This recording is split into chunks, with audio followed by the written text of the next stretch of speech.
നമസ്കാരം. നാട്ടുവർത്തമാനത്തിലേക്ക് സ്വാഗതം. ബ്രഹ്മപുരം മാലിന്യ സംസ്കരണ പ്ലാന്റിലെ തീപിടുത്തത്തെ തുടർന്ന് കൊച്ചി നഗരത്തിൽ നിറഞ്ഞ പുകയുടെ കാഠിന്യം കുറഞ്ഞു. മംഗളവനത്തിന് സമീപം തീ പടർന്നത് മൂലം രാത്രി വീണ്ടും നഗരത്തിൽ പുക അനുഭവപ്പെട്ടു. കൂടുതൽ വിവരങ്ങളുമായി എൻ ശ്രീനാഥ് ചേരുന്നു. ശ്രീനാഥ്, പുക നിയന്ത്രിക്കാനുള്ള നടപടികൾ എത്തരത്തിൽ പുരോഗമിക്കുന്നു? തീപിടുത്തത്തിന്റെ കാരണം വ്യക്തമായിട്ടുണ്ടോ?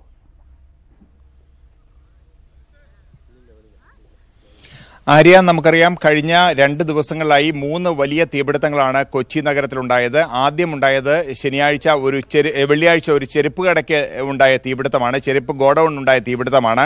അതിനുശേഷമാണ് ബ്രഹ്മപുരത്ത് തീപിടുത്തം അന്ന് രാത്രി തന്നെ ഉണ്ടാകുന്നത്. അതിനുശേഷം ഇന്നലെ ശനിയാഴ്ച വൈകുന്നേരമാണ് ഇവിടെ മംഗളവനത്തിൽ വലിയ തോതിൽ തീപിടുത്തം ഉണ്ടാകുന്നത്. മംഗളവനം എന്ന് പറയുന്നത് കൊച്ചി നഗരത്തിന്റെ ശ്വാസനാളി എന്നാണ് അറിയപ്പെടുന്നത്. കൊച്ചി നഗരത്തിൽ വനപ്രദേശമുള്ള ഏക സ്ഥലമാണ് മംഗളവനം എന്ന് പറയുന്നത്. ആ പ്രദേശത്ത് തന്നെ വലിയ തോതിൽ തീപിടുത്തമുണ്ടായി. ഇവിടെ ഏക്കർ കണക്കിന് പ്രദേശം ഇപ്പോൾ കത്തിക്കരിഞ്ഞ് കിടക്കുന്ന കാഴ്ച നമുക്ക് കാണാൻ കഴിയും. ഇവിടെ തീ ഏതാണ്ട് പൂർണ്ണമായും അണച്ചിട്ടുണ്ട്. ഇന്നലെ രാത്രിയൊക്കെ ഇത് പുകയുന്നുണ്ടായിരുന്നു. അതുമൂലം നഗരത്തിന്റെ ചില ഭാഗങ്ങളിലൊക്കെ ചില അസ്വസ്ഥതകൾ ഉണ്ടായിരുന്നു. പക്ഷേ ഇന്ന് ഇപ്പോൾ രാവിലെ ആയപ്പോഴേക്കും അത് പൂർണ്ണമായും അണച്ചിരിക്കുന്ന അവസ്ഥയിലാണ്. ഏക്കർ കണക്കിന് പ്രദേശം കത്തിക്കരിഞ്ഞ നിലയിൽ ഇവിടെ കാണാൻ കഴിയുന്നുണ്ട്. ബ്രഹ്മപുരത്തെ അവസ്ഥ പറഞ്ഞാൽ ബ്രഹ്മപുരത്തും ഇതേപോലെ തീ കാര്യമായി തന്നെ അണച്ചിട്ടുണ്ട്. പക്ഷേ ചില സ്ഥലങ്ങളിലൊക്കെ അത് പുകഞ്ഞുകൊണ്ടിരിക്കുന്നുണ്ട്. നഗരത്തിൽ പുകയുടെ വലിയ കാഠിന്യം കുറഞ്ഞിട്ടുണ്ട്. ഇന്ന് കാര്യമായ പുക നഗരത്തിലില്ല എന്ന് തന്നെ പറയാം. എന്നാൽ അതിന്റെ ചെറിയ മണം ഇപ്പോഴും അവശേഷിക്കുന്നുണ്ട്. പ്ലാസ്റ്റിക്കും മറ്റും കത്തിയതിന്റെ മണം ചില പ്രദേശങ്ങളിൽ അവശേഷിക്കുന്നുണ്ട്. അത് ഇന്ന് വൈകുന്നേരത്തോടു കൂടി അതും ഇല്ലാതാകും എന്നുള്ളതാണ് പ്രതീക്ഷ. പക്ഷേ ഇത് സംബന്ധിച്ച അന്വേഷണം ഇപ്പോഴും പുരോഗമിക്കുന്നതേ ഉള്ളൂ. ഇതെങ്ങനെ സംഭവിച്ചു എന്നത് സംബന്ധിച്ച് വ്യക്തമായ ഒരു നിഗമനത്തിലെത്താൻ പോലീസിനും കഴിയുന്നില്ല. പക്ഷേ 4 ഭാഗത്തു നിന്ന് ഒരേപോലെ തീ പടരുകയായിരുന്നു ബ്രഹ്മപുരത്തുണ്ടായത്. അങ്ങനെ തീ പടരണമെന്നുണ്ടെങ്കിൽ അത് അട്ടിമറിയാണ് എന്നുള്ള നിഗമനത്തിലാണ് പോലീസ്. സാധാരണഗതിയിൽ അവിടേക്ക് ഒരു വ്യക്തിക്ക് കടന്നു കയറി സുരക്ഷാ ക്രമീകരണങ്ങളൊക്കെയുള്ള പ്രദേശമാണ്. അതീവ ശക്തമായ സുരക്ഷ അവിടെയുണ്ട്. അതുകൊണ്ട് ഒരു വ്യക്തിക്ക് പെട്ടെന്ന് കടന്നു കയറി അല്ലെങ്കിൽ കുറേ ആളുകൾക്ക് കടന്നു കയറി 4 ഭാഗത്തും തീയിടുക എളുപ്പമല്ല. ആ പ്രദേശത്തെക്കുറിച്ച് അറിയാവുന്ന ആളുകൾക്ക് മാത്രമേ ആ പ്രദേശത്ത് കടന്നു കയറി ഈ വലിയ മാലിന്യ കൂമ്പാരത്തിൽ തീയിടുക സാധ്യമാകുകയുള്ളൂ. ഏതായാലും അത് സംബന്ധിച്ചുള്ള അന്വേഷണം ഒരു ഭാഗത്ത് പുരോഗമിക്കുന്നുണ്ട്. അതോടൊപ്പം തന്നെ ഹരിത ട്രൈബ്യൂണൽ പല പ്രാവശ്യം നൽകിയ നിർദ്ദേശങ്ങൾ നഗരസഭ അവഗണിച്ചായുള്ള പരാതിയും ഒരു ഭാഗത്ത് ഉയർന്നു വരുന്നുണ്ട്. കാരണം ഇത്തരം മാലിന്യങ്ങൾ എങ്ങനെ സംസ്കരിക്കണം എന്നത് സംബന്ധിച്ച് വ്യക്തമായ മാർഗനിർദ്ദേശങ്ങൾ നഗരസഭയ്ക്ക് ഹരിത ട്രൈബ്യൂണൽ പല പ്രാവശ്യം നൽകിയിരുന്നു. മാത്രമല്ല ഇത്തരത്തിലുള്ള മാലിന്യങ്ങൾ, അതിൽ പ്ലാസ്റ്റിക് മാലിന്യങ്ങൾ വേർതിരിച്ച് അവ വൈദ്യുതി ഉൽപ്പാദനത്തിന് ഉപയോഗിക്കണം എന്ന് നഗരസഭയ്ക്ക് നിർദ്ദേശം നൽകിയിരുന്നു. പക്ഷേ അത്തരത്തിലുള്ള യാതൊരു നീക്കവും നഗരസഭയുടെ ഭാഗത്തു നിന്നും ഉണ്ടായിട്ടില്ല. ഈ പ്ലാസ്റ്റിക് മാലിന്യങ്ങൾ ഇട്ട ശേഷം അതിന് മുകളിലേക്ക് മണ്ണ് കൊണ്ടിടുന്ന പരമ്പരാഗത രീതി അല്ലെങ്കിൽ പഴയ രീതി തന്നെയാണ് ഇപ്പോഴും അവിടെ തുടരുന്നത്. ഇതൊക്കെ കാഠിന്യം കുറഞ്ഞു. നിയന്ത്രിക്കാനുള്ള നടപടികൾ പുരോഗമിക്കുകയാണ്. വിവരങ്ങൾ നൽകിയത് എൻ ശ്രീനാഥ്. ബ്രഹ്മപുരം മാലിന്യ സംസ്കരണ പ്ലാന്റ് നവീകരണത്തിന് പുതിയ പദ്ധതികൾ ആവിഷ്കരിച്ചുകൊണ്ട് കൊച്ചിൻ കോർപ്പറേഷൻ ബജറ്റ് 945.18 കോടി രൂപയാണ് കോർപ്പറേഷൻ ഈ സാമ്പത്തിക വർഷം ചെലവ് പ്രതീക്ഷിക്കുന്നത്. തീപിടുത്തത്തെ ചൊല്ലിയുണ്ടായ പ്രതിപക്ഷ ബഹളത്തെ തുടർന്ന് ബജറ്റ് അവതരണം തടസ്സപ്പെട്ടിരുന്നു.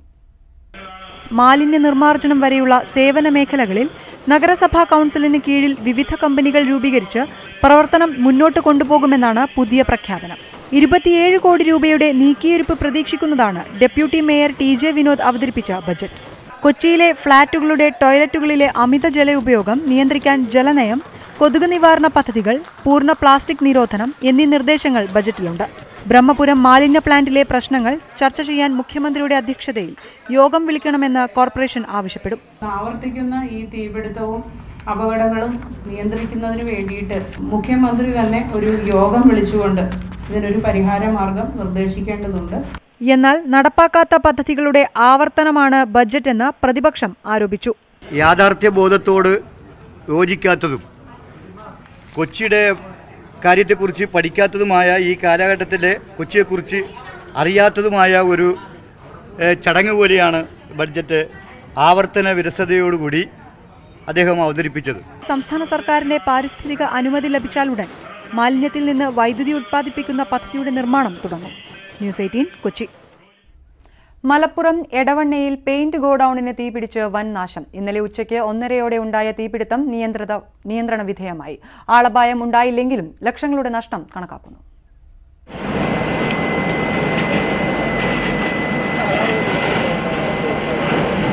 ഗോഡൌണിലേക്ക് കൊണ്ടുവന്ന ടിന്നറും ടർപ്പന്റൈനും ലോറിയിൽ നിന്നും ഇറക്കുന്നതിനിടെയാണ് അപകടമെന്നാണ് പ്രാഥമിക വിവരം. ലോറി സ്ഫോടനത്തോടെ കത്തിയമർന്നു. തീ പടരും മുമ്പേ ജീവനക്കാർ ഓടി രക്ഷപ്പെട്ടത് വൻ ദുരന്തം ഒഴിവാക്കി. ഗോഡൌണിന് മുന്നിൽ നിർത്തിയിട്ട മിനി ലോറിയും അടുത്ത വീട്ടിലുണ്ടായിരുന്ന കാറും കത്തിനശിച്ചു. ഇതിനിടെ സമീപവാസികളെ പൂർണ്ണമായും ഒഴിപ്പിക്കുകയും വൈദ്യുതി ബന്ധം വിച്ഛേദിക്കുകയും ചെയ്തു.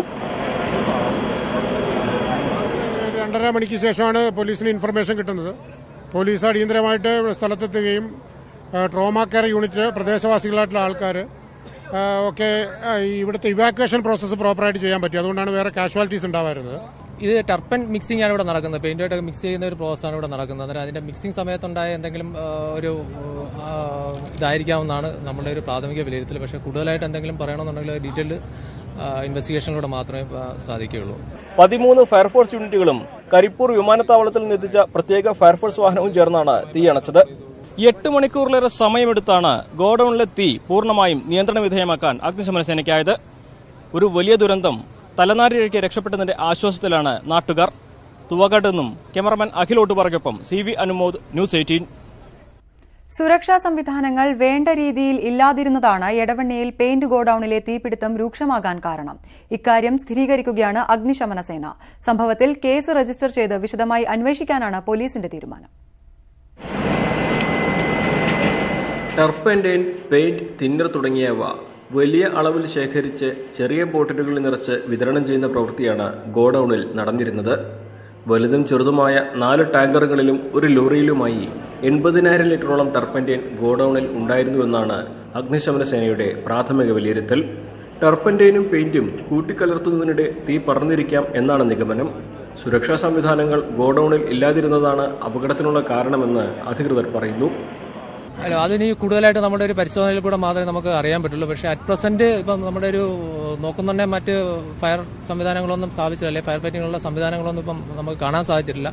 അതുകൊണ്ട് നമ്മളുടെ തന്നെ വാഹനങ്ങളിൽ നിന്നുള്ള വെള്ളവും അതുപോലെ തന്നെ ഫോമും എല്ലാം ഉപയോഗിച്ചിട്ടാണ് നമ്മൾക്ക് കൺട്രോളായി നിർത്തിയിരിക്കുന്നത്. അനുവദനീയമായ അളവിലും കൂടുതൽ വസ്തുക്കൾ ഇവിടെ സൂക്ഷിച്ചിരുന്നുവെന്നാണ് പ്രാഥമിക നിഗമനം. ഇക്കാര്യം പോലീസ് വിശദമായി അന്വേഷിക്കും.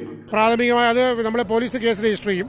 രജിസ്റ്റർ ചെയ്തതിനു ശേഷം എല്ലാ തരത്തിലുള്ള അന്വേഷണം എല്ലാ വിഭാഗങ്ങളുമായിട്ടും എക്സ്പെർട്ടുകളുമായിട്ടും ഒക്കെ ഒപ്പീനിയൻ ശേഖരിച്ചതിന് ശേഷം ഫൈനലായിട്ടുള്ള നിഗമനത്തിലേക്ക് നമ്മൾ എത്തത്തുള്ളൂ. 2 വർഷം മുമ്പാണ് എടവണ്ണ സ്വദേശി ഇല്യാസ് ഗോഡൌൺ തുടങ്ങിയത്. അപകടത്തെക്കുറിച്ച് പ്രതികരിക്കാൻ ഇല്യാസ് തയ്യാറായിട്ടില്ല. മലപ്പുറത്തു നിന്നും CV അനുമോദ്, ന്യൂസ് 18. രാജ്യത്താദ്യമായി ഇതര സംസ്ഥാന തൊഴിലാളികൾക്ക് പാർപ്പിടം നിർമ്മിച്ച് സംസ്ഥാന സർക്കാർ. അപ്നാ ഘർ എന്ന സംരംഭം പാലക്കാട് മുഖ്യമന്ത്രി ഉദ്ഘാടനം ചെയ്തു. തൊഴിൽ വകുപ്പിന് കീഴിൽ 620 പേർക്ക് താമസിക്കാൻ സൌകര്യമുള്ള പാർപ്പിട സമുച്ചയമാണ് കൈമാറിയത്.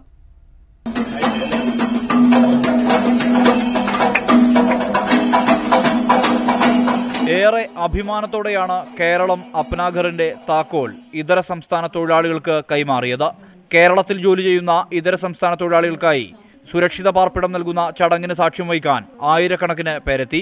ആതിഥ്യമര്യാദയുടെ വേറിട്ട മാതൃകയാണ് അപ്നാഘറെന്നും സമാനമായ രീതിയിൽ തിരുവനന്തപുരത്തും കോഴിക്കോടും എറണാകുളത്തും പാർപ്പിട സമുച്ചയങ്ങൾ ഉടൻ ഒരുക്കുമെന്നും പദ്ധതി ഉദ്ഘാടനം ചെയ്ത മുഖ്യമന്ത്രി പിണറായി വിജയൻ പറഞ്ഞു.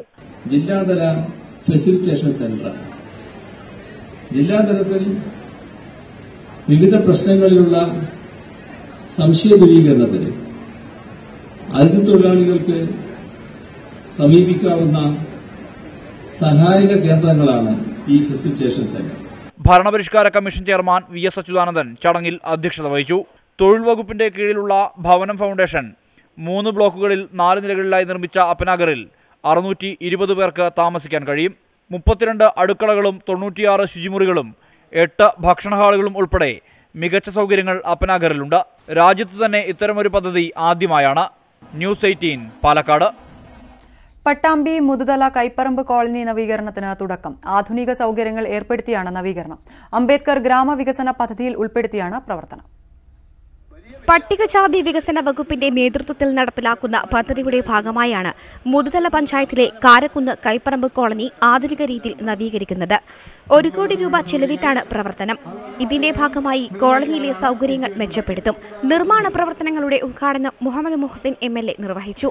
നമ്മുടെ കോളനികൾ, അതുപോലെ തന്നെ SC വിഭാഗങ്ങൾ താമസിക്കുന്ന കോളനികൾ അത് നവീകരിച്ച് ഏറ്റവും ആധുനികവൽക്കരിക്കുക എന്ന ഉദ്ദേശത്തോടു കൂടിയാണ് ഈ ഫണ്ട് കൊടുക്കുന്നത്.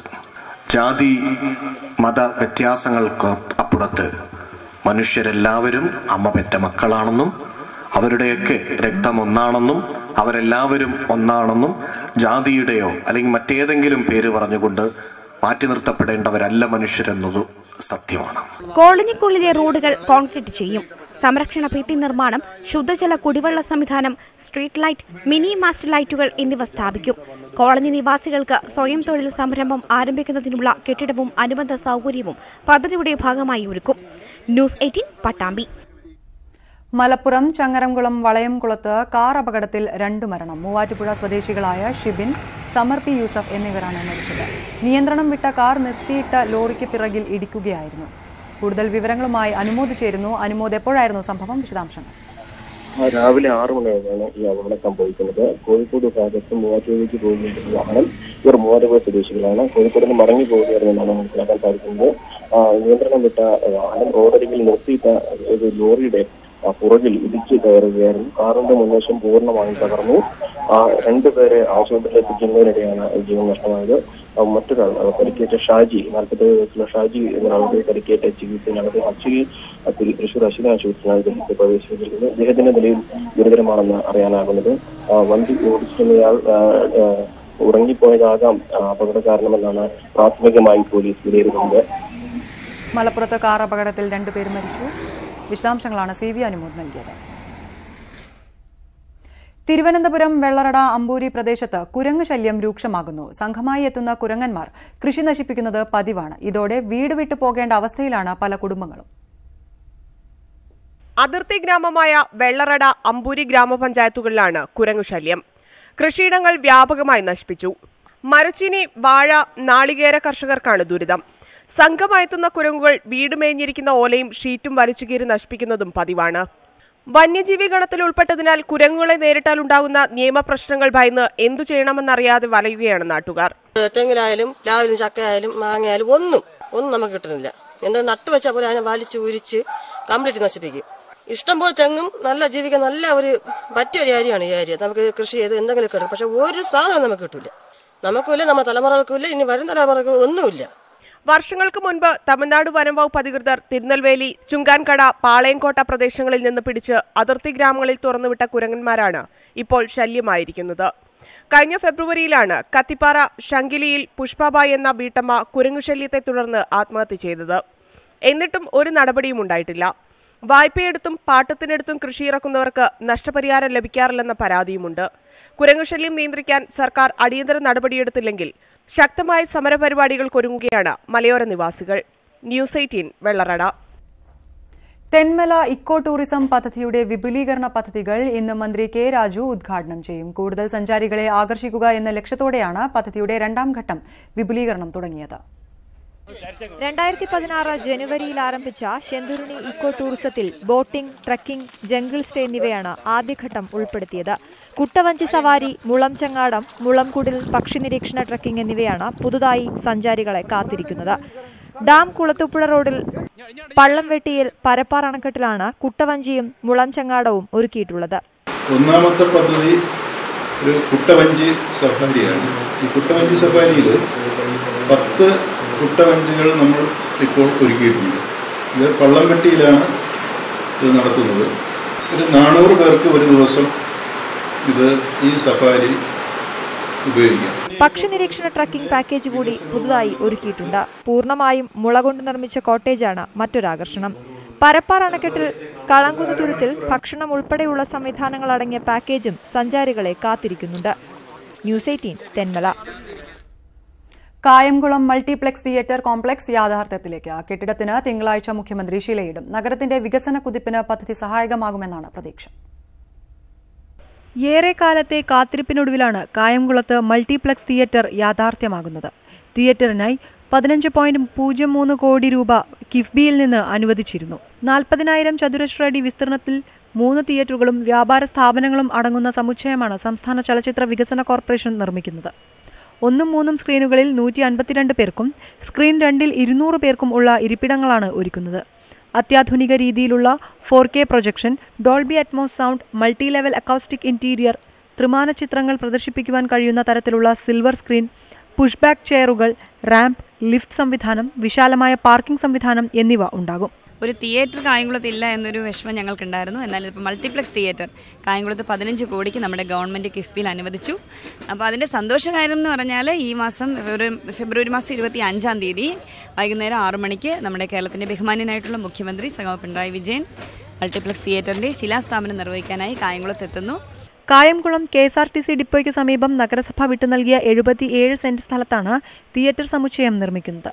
83 സെന്റ് സ്ഥലത്താണ് തിയേറ്ററുകളുള്ള ഷോപ്പിംഗ് കോംപ്ലക്സ് നിർമ്മിക്കുന്നത്. ഈ ശിലാസ്ഥാപനം നടത്തുന്നതോടുകൂടി കായംകുളം കേരളത്തിൻ്റെ ഒരു ഏറ്റവും പ്രധാനപ്പെട്ട ഒരു പട്ടണമായി വളരുന്ന നിലയിലായിരിക്കും ഈ മൾട്ടിപ്ലക്സ് തിയേറ്ററോട് വന്നു കഴിഞ്ഞാൽ ഉണ്ടാകാൻ പോകുന്നത്. ഇതിന്റെ ഭാഗമായിട്ട് പട്ടണത്തിൽ നിരവധി വികസന പ്രവർത്തനങ്ങൾ ഇതിന്റെ ഭാഗമായി വളർന്നു വരും. സംസ്ഥാനത്ത് സിനിമാ തിയേറ്ററുകൾ ഇല്ലാത്ത ഏക നഗരസഭയാണ് കായംകുളം. ന്യൂസ് 18 കായംകുളം. പട്ടാമ്പി, ഓങ്ങല്ലൂരും കൊപ്പത്തും ഓപ്പൺ ജിംനേഷ്യം ആരംഭിച്ചു. 20 ലക്ഷം രൂപ ചിലവഴിച്ചാണ് പദ്ധതി പൂർത്തിയാക്കിയത്. പ്രായമായവർക്കും യുവാക്കൾക്കും കുട്ടികൾക്കും ഉപയോഗപ്രദമായ രീതിയിലാണ് ഓപ്പൺ ജിം രൂപകൽപ്പന ചെയ്തിരിക്കുന്നത്. പണം ചെലവഴിക്കാതെ ആധുനിക വ്യായാമ പ്രവൃത്തികൾ ചെയ്യാമെന്നതാണ് ഓപ്പൺ ജിമ്മുകളുടെ പ്രത്യേകത. പ്രഭാത സവാരിക്കാർക്കും യുവാക്കൾക്കും സ്ത്രീകൾക്കും ഉപയോഗപ്രദമായ രീതിയിലാണ് ഓപ്പൺ ജിം സജ്ജീകരിച്ചിരിക്കുന്നത്. MP രാജേഷ് MPയുടെ പ്രാദേശിക വികസന പദ്ധതിയിൽ ഉൾപ്പെടുത്തിയാണ് നിർമ്മാണം. 10 ലക്ഷം രൂപയാണ് ഒരു ജിമ്മിന് ചെലവഴിച്ചത്. വ്യത്യസ്ത തരത്തിലുള്ള 16 ഉപകരണങ്ങളാണ് ജിമ്മിലുള്ളത്. രാവിലെ മുതൽ രാത്രി വരെ ജിം ഉപയോഗിക്കാം. ഡൽഹിയിൽ ഇങ്ങനെയുള്ള ഓപ്പൺ ജിംനേഷ്യം കണ്ടിട്ടുണ്ട്. ആളുകളെല്ലാം വ്യായാമം ചെയ്യുന്നത് കണ്ടിട്ടുണ്ട്. അങ്ങനെ കണ്ടപ്പോഴാണ് ഇത് എന്റെ നാട്ടിലൊന്ന് തുടങ്ങണം എന്നൊരു ആഗ്രഹമുണ്ടായത്. ആദ്യം പാലക്കാട് കോട്ട മൈതാനത്ത് കാട് പിടിച്ചു കടന്ന സ്ഥലം വൃത്തിയാക്കി അവിടെ മനോഹരമായ ഒന്ന് ആരംഭിച്ചു. ഇതിന്റെ ഉദ്ഘാടനം കഴിഞ്ഞപ്പോ 2000 പേരാണ് ഒരു ദിവസം ഉപയോഗിക്കുന്നത്. രാവിലെ 4 മണി മുതൽ രാത്രി 10-10:30 മണി വരെ. ഇത്രയും രാത്രി വൈകിട്ടൊക്കെ ആളുണ്ടാവും നമ്മൾ വിചാരിച്ചില്ല. ഉണ്ടായപ്പോ അടുത്ത ആവശ്യം വന്നു, ലൈറ്റ് ഇട്ടിരുന്നുണ്ട്. പ്രത്യേകം ലൈറ്റ് നമ്മൾ അവിടെ കൊടുത്തു. വൻ നഗരങ്ങളിൽ മാത്രം കണ്ടുവരുന്ന ഓപ്പൺ ജിമ്മുകൾ സ്വന്തം ഗ്രാമത്തിൽ വന്നതിന്റെ സന്തോഷത്തിലാണ് ജനങ്ങൾ. ഒരേ സമയം 60ഓളം പേർക്ക് വ്യായാമം ചെയ്യാം. ട്രെയിനർമാരുടെ പരിശീലനമില്ലാതെ തന്നെ എളുപ്പത്തിൽ പ്രവർത്തിപ്പിക്കാൻ കഴിയുന്ന ഉപകരണങ്ങളാണ് സ്ഥാപിച്ചിട്ടുള്ളത്. ന്യൂസ് 18 പട്ടാമ്പി. കൊതിയൂറുന്ന വിഭവങ്ങളുമായി പട്ടാമ്പി MES കോളേജിൽ ഫുഡ് ഫെസ്റ്റിവൽ. കോളേജിലെ മുഴുവൻ വിദ്യാർത്ഥികളുടെയും പാചക വൈഭവം പ്രകടിപ്പിക്കുന്നതായിരുന്നു ഫെസ്റ്റിവൽ. നാടൻ കഞ്ഞി മുതൽ വിദേശ രാജ്യങ്ങളിലെ വിഭവങ്ങൾ വരെ ഫെസ്റ്റിവലിൽ സ്ഥാനം പിടിച്ചു. കോളേജ് മുറ്റത്ത് 18 കൗണ്ടറുകളിലായാണ് 100-ലധികം വിഭവങ്ങൾ ഒരുങ്ങിയത്. കോളേജിലെ വിദ്യാർത്ഥികൾ തന്നെയാണ് പാചകമേള ഒരുക്കിയത്. നാടൻ ഭക്ഷണങ്ങൾക്കൊപ്പം അറേബ്യൻ, ചൈനീസ് തുടങ്ങി വിദേശ രാജ്യങ്ങളിലെ വിഭവങ്ങളും മേളയിൽ ഒരുക്കിയിരുന്നു. ഫൈനൽ ഇയർ BCom വിദ്യാർത്ഥികളുടെ നിർത്തിപ്പൊരിച്ച ആടായിരുന്നു ഫെസ്റ്റിവലിലെ താരം. നാടൻ സദ്യ, ബിരിയാണി, അച്ചാറുകൾ, വിവിധതരം ജ്യൂസുകൾ, മധുരപലഹാരങ്ങൾ, കേക്കുകൾ തുടങ്ങി പലതരത്തിലുമുള്ള ഭക്ഷണ സാധനങ്ങൾ മേളയിൽ ഇടം പിടിച്ചു. കോളേജ് അങ്കണത്തിൽ വെച്ചാണ് ഇവയൊക്കെ വിദ്യാർത്ഥികൾ ഉണ്ടാക്കിയത്. പരിപാടിയുടെ ഉദ്ഘാടനം പാചക വിദഗ്ധ ജമീല കമാൽ നിർവഹിച്ചു. ന്യൂസ് 18 പട്ടാമ്പി. ഇനി കാർഷിക കേരളം.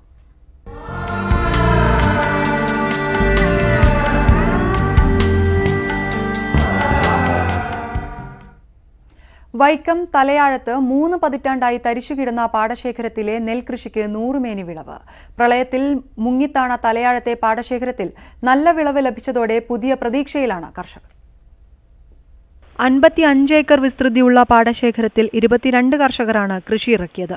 പ്രളയത്തിൽ 3 തവണ വെള്ളം കയറിയ പാടശേഖരത്തിൽ വിത നശിച്ച ശേഷം ഏറെ ദുരിതങ്ങൾ സഹിച്ചും പണം ചെലവഴിച്ചുമാണ് കർഷകർ കൃഷി ഇറക്കിയത്. കരിനിലങ്ങളിൽ മികച്ച വിളവ് നൽകുന്ന ഉമവിത്താണ് വിതച്ചത്. കർഷകരുടെ കഠിനാധ്വാനവും കൂട്ടായ പരിശ്രമവുമാണ് പ്രളയത്തിനു ശേഷവും മികച്ച വിളവ് നൽകുവാൻ സഹായകരമായതെന്ന് പാടശേഖര സമിതി പ്രസിഡന്റ് സനൽകുമാർ പറഞ്ഞു. ഈ പ്രളയത്തിന് ശേഷം വളരെയധികം കഷ്ടപ്പെട്ടാണ് ഈ ഒരു കൃഷി ഇറക്കാനുള്ള ഒരു സാഹചര്യം നമുക്കുണ്ടായത്. വളരെയധികം കഷ്ടപ്പെട്ടെന്ന് പറഞ്ഞാൽ നമുക്ക് ഒരു വിധത്തിലും അഡ്ജസ്റ്റ് ചെയ്യാൻ പറ്റാത്ത ഒരു നിലയിലായിരുന്നു പാടശേഖരത്തിൻ്റെ കിടപ്പ്. അതെല്ലാം എല്ലാ കർഷകരും അതിനകത്ത് സഹായിക്കുകയും എല്ലാവരും നന്നായിട്ട് സഹകരിച്ചതിൻ്റെ വെളിച്ചത്തിലാണ് നമുക്കിതിപ്പോൾ വന്നത്. പ്രളയാനന്തരം നടന്ന കൃഷിയിൽ മികച്ച വിളവ് ലഭിച്ചതറിഞ്ഞ് ബ്ലോക്ക് പഞ്ചായത്ത് അധികൃതരും ജനപ്രതിനിധികളും തലയാഴം കൃഷിഭവൻ അധികാരികളും നാട്ടുകാരും പാടശേഖരത്തിലെത്തി. പാടശേഖര സമിതി അംഗങ്ങൾ, തൊഴിലുറപ്പ് തൊഴിലാളികൾ തുടങ്ങിയവരും വിളവെടുപ്പുത്സവത്തിൽ പങ്കെടുത്തു. ന്യൂസ് 18 വൈക്കം. കാന്തല്ലൂരിലെ കാബേജ് കൃഷിക്ക് അജ്ഞാത രോഗബാധ. ഇലകളിൽ സുഷിരങ്ങൾ ഉണ്ടാക്കുന്ന ചാരനിറത്തിലുള്ള ചെറുപ്രാണികൾ കർഷകരിൽ ആശങ്ക പടർത്തുകയാണ്. 1 ഏക്കർ കാബേജ് തോട്ടമാണ് രോഗബാധ മൂലം ചീഞ്ഞത്. കാബേജ് രൂപപ്പെട്ടു തുടങ്ങുമ്പോൾ ഇലകളിൽ സുഷിരങ്ങളും ചാരനിറത്തിലുള്ള ചെറുപ്രാണികളുമാണ് കാണുന്നത്. തുടക്കത്തിൽ കുറച്ച് കാബേജുകളിൽ പിടിപെട്ട രോഗം പിന്നീട് തോട്ടം മുഴുവൻ വ്യാപിച്ചതായും കീടനാശിനികൾ പ്രയോഗിച്ചിട്ടും ഫലം കണ്ടില്ലെന്നും കർഷകനായ ബാലചന്ദ്രൻ പറയുന്നു. கேபேஜ் இறக்கி முட்டை கூடுற டயத்தில் கூட அப்படியே குத்தா அழுகி வேஸ்ட் ஆகுது. இதுக்கு என்ன நோய் என்ன வரும்னு எங்களுக்கு ஒன்றும் இதுவரைக்கும் தெரியவே இல்லை. സമാനമായ രോഗബാധ കാബേജിന് ഉണ്ടാകാറുണ്ടെങ്കിലും ഇൻഡിഫിലം 45, എക്കാലക്സ് എന്നീ കീടനാശിനികളുടെ നിയന്ത്രിക്കാൻ കഴിയുമായിരുന്നു. ഈ 2 രോഗങ്ങളും തമ്മിൽ വിളയെ ബാധിക്കുന്നതിലും വ്യത്യാസമുണ്ട്. ഇങ്ങനെ 1 ഏക്കർ കൃഷിയിടത്തിൽ ചെയ്തിരുന്ന കാബേജാണ് ഇലകളിൽ തുളകൾ വീണും ചീഞ്ഞും നശിച്ചിരിക്കുന്നത്. രോഗബാധ മറ്റിടങ്ങളിലേക്ക് ബാധിക്കാതിരിക്കാൻ കൃഷിവകുപ്പ് നടപടി സ്വീകരിക്കണമെന്നും ആവശ്യമുണ്ട്. ന്യൂസ് 18 കാന്തല്ലൂർ. മാലിന്യ നിർമ്മാർജ്ജനത്തിന് പുതിയ പദ്ധതിയുമായി മലപ്പുറം കീഴുപറമ്പ് ഗ്രാമപഞ്ചായത്ത്. ഗ്രാമം പൂങ്കാവനം എന്ന് പേര് നൽകിയ പദ്ധതിക്ക് വലിയ പിന്തുണയാണ് നാട്ടുകാർ നൽകുന്നത്. പഞ്ചായത്തിലെ വീടുകളിൽ നിന്നും കടകളിൽ നിന്നും ശേഖരിക്കുന്ന മാലിന്യം ബ്രഹ്മപുരത്തെ മാലിന്യ പ്ലാന്റിലേക്ക് കയറ്റി അയക്കും. കുടുംബശ്രീക്ക് ഇതൊരു വരുമാന മാർഗവുമാണ്. ഹരിതസേനാംഗങ്ങളുടെ നേതൃത്വത്തിലാണ് മാലിന്യ ശേഖരം. 4 ഘട്ടങ്ങളിലായാണ് പദ്ധതി നടപ്പിലാക്കുന്നത്. ആദ്യഘട്ടം 21 ലോഡ് മാലിന്യവും 2ാം ഘട്ടം പ്ലാസ്റ്റിക് മാലിന്യവും കയറ്റി അയച്ചു. 3ാം ഘട്ടം പ്രളയാനന്തരം എത്തിപ്പെട്ട മാലിന്യവും കയറ്റി അയച്ചു. 4ാം ഘട്ടം വീടുകളിൽ നിന്നും കടകളിൽ നിന്നുമുള്ള മാലിന്യമാണ് വേർതിരിച്ച് കയറ്റി അയക്കുന്നത്.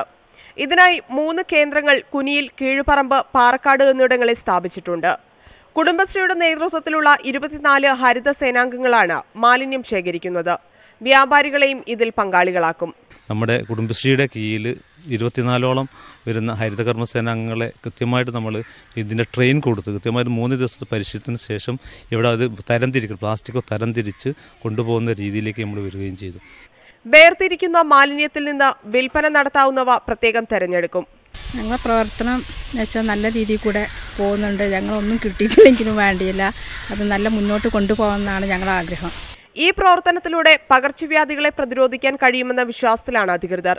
നല്ല വായുവും മണ്ണും ജലവും നൽകാൻ ഗ്രാമപഞ്ചായത്ത് ഒരുങ്ങുമ്പോൾ ജനങ്ങളുടെ പിന്തുണയുണ്ടാകണമെന്ന നിർദ്ദേശവും അധികൃതർ മുന്നോട്ട് വയ്ക്കുന്നു.